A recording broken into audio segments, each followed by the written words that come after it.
everyone, Michelle Markey with Medina Domestic Art Studio, and today I want to talk about using acrylic markers on white. Now I'm going to flip this over here real quick. Some of you may recognize this. I just got through teaching this in the Dallas area.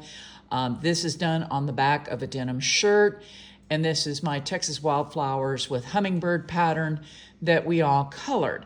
And the very first thing I want to show you is what did I color with and why.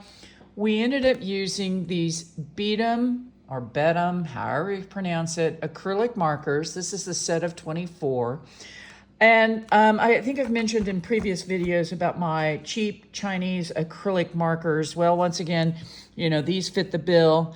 And a couple of things I want to point out: circular dot tip and extra fine tip. These I like. I like them to be water-based pigment. Now let me flip these over and show you this real quick. Let's see if I can find it here. It's often difficult. Water resistant, light fast. But the reason I like Beadum, and there's just no other reason but, is that they come with this nice color key code. But the pins themselves, I'm going to pull one out. There's no marking on here whatsoever, other than the fact that there's the color of the top, and then you can also see on the bottom the pin itself. So what I did was I went through and I matched. This is the silver, and I matched it, of course, to there's the silver right there. But what I'm doing now, and I'll put this out on my website shortly under the reference material, is I went through for the class and I actually came up with a key code for all of the various different markers. And then what I had all of my students do is write the number on the cap with the black marker. That way, as they went through the instructions, let me just flip these over here real quick. You can see that I actually listed them, and it matches the colors that we used in the class. So I'm going to recommend these for the simple reason of being able to actually link them up to a color. And then you can go look at my color chart, and you too could purchase these off of Amazon. That's where I get these most of the time. Temu sometimes. It just depends. And I do all sorts of price comparisons. There are times when they're more expensive on Amazon and cheaper on Temu, and vice versa. So I just wanted to do a quick video on using them because one of my students actually purchased this pattern. And I had colored this pattern a long time ago, but when I nuked my website, I lost the instructions for this cat. So I decided for her sake that I would go ahead and color them with the acrylic markers, which I'm just going to show you here real quick. And I want to talk about what I did here, because this is actually blending. I actually did it a bit on the green leaves. And I'm going to come up here to the face and show you how to do this, which is really very easy. So I'm going to pull out, and these colors, let me just say this. The Chinese translation of our color names don't necessarily correspond to what you think. And this was something I actually had to really stress in class, because we get it fixed in our head what a color is relative to the name. So for instance, bright yellow, okay, that's pretty obvious. That's a bright yellow. But this next one isn't so obvious. Now to me, if I looked at that, I would say that is a gold or a very dark yellow. They call it orange, okay? Now in my head, the closest thing to orange would be that, but they call it shell pink. So just be aware of this when you're looking at these, that they don't necessarily correspond to what traditionally we would call or know as particular colors. Okay, so this is very quick. I'm going to pull the cap off the yellow first. I always like to use the small tip. The round tip is best for when you've got very large areas, but honestly, the small tip works just as well. So the very first thing I do, and I always work from light to dark, I think I've mentioned this before, and you're just going to come in and color. Now you can do this two ways. In fact, I'll do it the first way and then I'll show you the second way.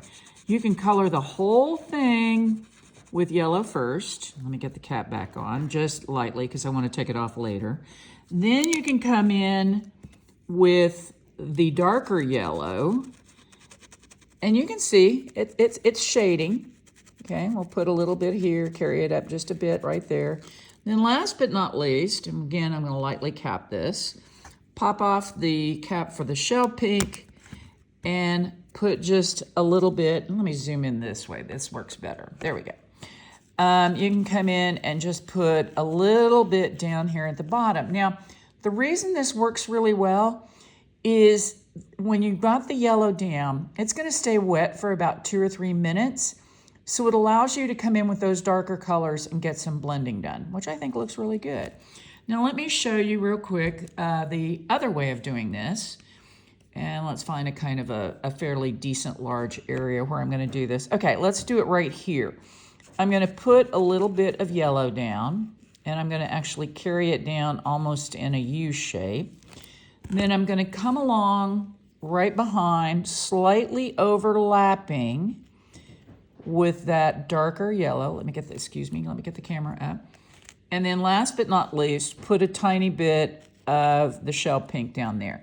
So see, you can get blending either way. Now this is going to create harsher lines, stronger lines. So if you want a more blended effect, go ahead and do it the first way, which is color the entire area with the lightest color, then come in and shade with the next color, and your darkest color will be the very last to go down, and that will give you a blended effect. Now, again, these are acrylic markers.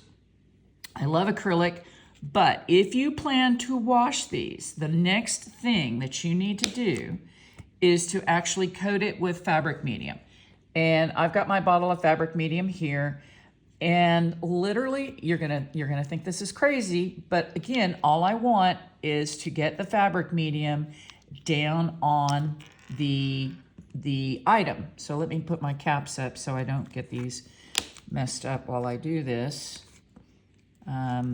Sorry about this. You know, my videos are all unrehearsed these days. Honestly, I have hardly the time to get these done, much less edit them. So I'd much rather just kind of do this on the fly. This could be just as much a live as it is the way I'm doing it now, but you get the point. Okay, so when I'm doing really large areas like this, let me show you what I do. I just put a few dots down of fabric medium.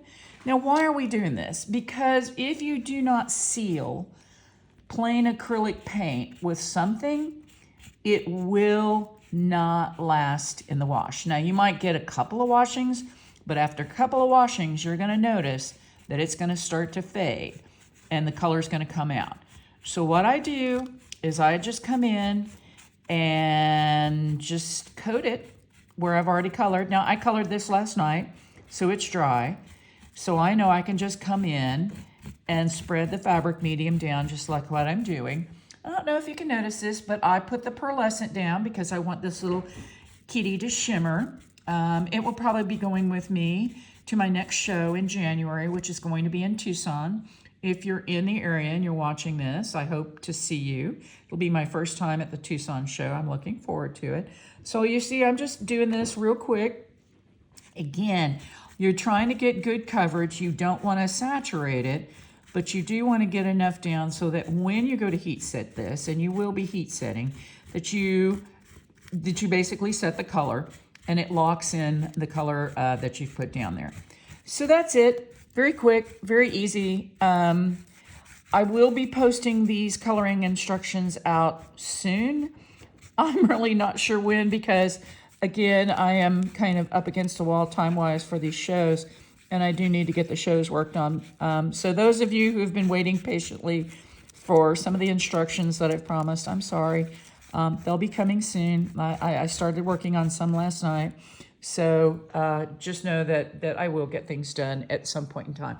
But there's the cat. I'm kind of channeling Laurel Burch in the colorway. So stay tuned. Once I get this done, then I will come in and post the instructions. If you have any questions or comments, leave them below. And as always, thanks so much for watching.